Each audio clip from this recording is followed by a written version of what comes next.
ഈശോയിൽ സ്നേഹം നിറഞ്ഞ പ്രിയപ്പെട്ടവരെ, ഇന്ന് നമ്മൾ ധ്യാനിക്കുക മത്തായിയുടെ സുവിശേഷം 12-ാം അധ്യായം 1 മുതൽ 13 വരെയുള്ള തിരുവചനങ്ങളാണ്.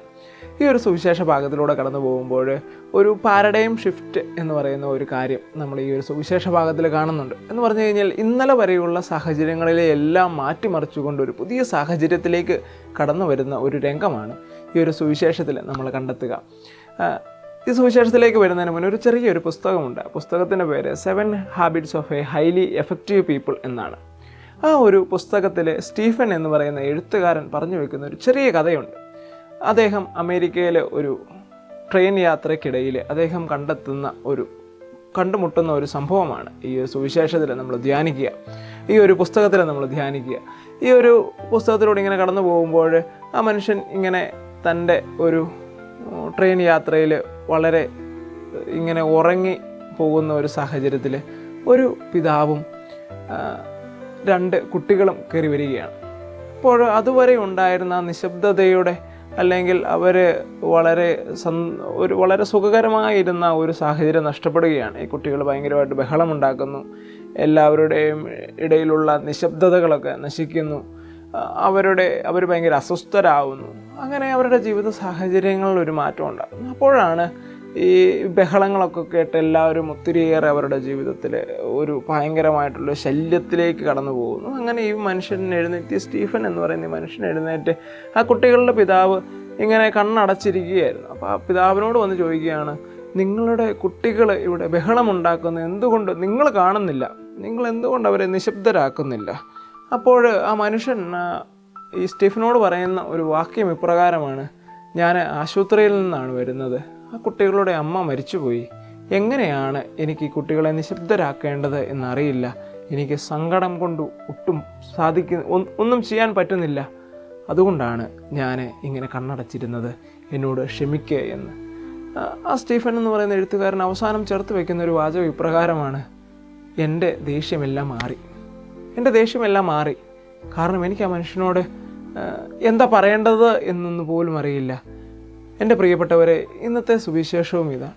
ഇന്നത്തെ സുവിശേഷം മനുഷ്യനെ കാണുവാനും മനുഷ്യന് വേണ്ടി ജീവിക്കുവാനുമുള്ള ഒരു സുവിശേഷ ഭാഗമാണ്. കാരണം നിയമങ്ങളുടെയും ചട്ടങ്ങളുടെയും ആചാരങ്ങളുടെയും ചെയ്തുകൂട്ടലുകളുടെയും മാത്രം പിന്നാലെ പോകുന്ന യഹൂദർക്ക് ക്രിസ്തു കൊടുക്കുന്ന ഒരു താക്കീതാണ് ഇന്നത്തെ സുവിശേഷം.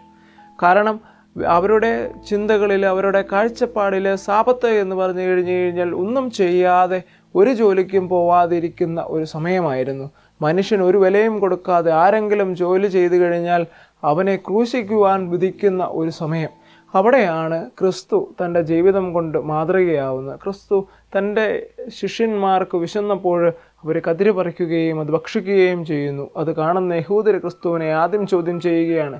ക്രിസ്തു പറയുന്ന ഒരു വാചകമുണ്ട്: ഞാൻ ശാപത്തിൻ്റെയും ദൈവമാണ് എന്ന്. മനുഷ്യപുത്രൻ ശാപത്തിൻ്റെയും ദൈവമാണ് എന്ന് വളരെ വ്യക്തമായിട്ട് ക്രിസ്തു പറഞ്ഞു കൊടുക്കുകയാണ്.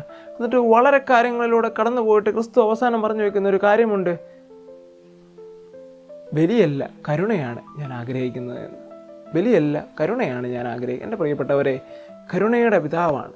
മറ്റുള്ളവരുടെ മുൻപിൽ കരുണയോടെ പ്രവർത്തിക്കുവാനും മറ്റുള്ളവർക്ക് നന്മ ചെയ്യുവാനും മനുഷ്യനെ മനുഷ്യനായി കണ്ടുകൊണ്ട് എല്ലാ നിയമങ്ങളും ചട്ടങ്ങളും ആചാരങ്ങളും എല്ലാം മനുഷ്യന് വേണ്ടിയുള്ളതാണ് എന്നും മനുഷ്യന് വേണ്ടിയാണ് എല്ലാം സൃഷ്ടിക്കപ്പെട്ടിരിക്കുന്നത് എന്നും മനസ്സിലാക്കുവാൻ നമുക്കൊക്കെ സാധിക്കണം. എൻ്റെ പ്രിയപ്പെട്ടവരെ, നമ്മൾ 2020 തുടങ്ങിയ ഒരു കർഷക സമരമുണ്ട്. ഇതുവരെ അതിനൊരു അവസാനമൊന്നും ആയിട്ടില്ല.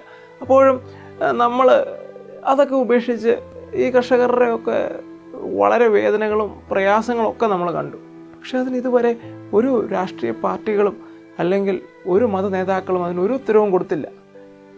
പലപ്പോഴും നിയമങ്ങളുടെയും ചട്ടങ്ങളുടെയും ഒക്കെ പിന്നാലെ മാത്രം നമ്മളും കടന്നു പോകാറുണ്ട്. നമ്മൾ പലപ്പോഴും 2020 തുടങ്ങിയതാണ്, 5 വർഷമായി, ഇതുവരെ അതിനൊരു മാറ്റവുമില്ല. എൻ്റെ പ്രിയപ്പെട്ടവരെ, മനുഷ്യനെ മനസ്സിലാക്കുവാനും അവർക്ക് വില കൊടുക്കുവാനും അവരെ മനുഷ്യനായി കണ്ട് പരിഗണിക്കുവാനും അവരെ ചേർത്ത് പിടിക്കുവാനും അവർക്ക് ഇടം കൊടുക്കുവാനും അവരോട് കരുണയോടുകൂടെ പ്രവർത്തിക്കുവാനും നമുക്കൊക്കെ സാധിക്കണം. അതാണ് ഒരു മനുഷ്യൻ്റെ ജീവിതത്തിൻ്റെ ഏറ്റവും വലിയ ഉത്തരവാദിത്തം. നമ്മുടെയൊക്കെ ജീവിതത്തിൽ മറ്റൊരു ഉത്തരവാദിത്വമില്ല. നമ്മളെപ്പോലെ തന്നെ കണ്ട് മറ്റുള്ളവനെ സ്നേഹിക്കാൻ നമുക്ക് പറ്റിയില്ലെങ്കിൽ നമ്മുടെ ഒന്നും ജീവിതത്തിൽ ഒരു മനുഷ്യത്വമില്ല. നമ്മളൊന്നും മനുഷ്യരെ എന്ന് പറഞ്ഞ് ജീവിക്കുവാൻ നമുക്കൊരു അവകാശവുമില്ല. എൻ്റെ പ്രിയപ്പെട്ടവരെ, സുവിശേഷം വളരെ വ്യക്തമായിട്ട് പറയുന്ന ഇതാണ്: ക്രിസ്തു വന്നിരിക്കുന്നത് മറ്റുള്ളവർക്ക് കരുണയോടുകൂടെ പ്രവർത്തിക്കുവാനാണ്, മറ്റുള്ളവർക്ക് വേണ്ടി കരുണയോടുകൂടി ജീവിക്കുവാൻ വേണ്ടിയാണ്, മറ്റുള്ളവർക്ക് കരുണയുടെ മാർഗം കാണിച്ചു കൊടുക്കുവാനാണ്. അതുകൊണ്ട് നമുക്കും ക്രിസ്തുവിൻ്റെ മാർഗത്തിൽ സഞ്ചരിക്കുമ്പോൾ ആ കരുണയുടെ വക്താക്കളാവാൻ നമുക്ക് പരിശ്രമിക്കാം. ദൈവം നമ്മെ എല്ലാവരെയും സമർത്ഥമായി അനുഗ്രഹിക്കട്ടെ.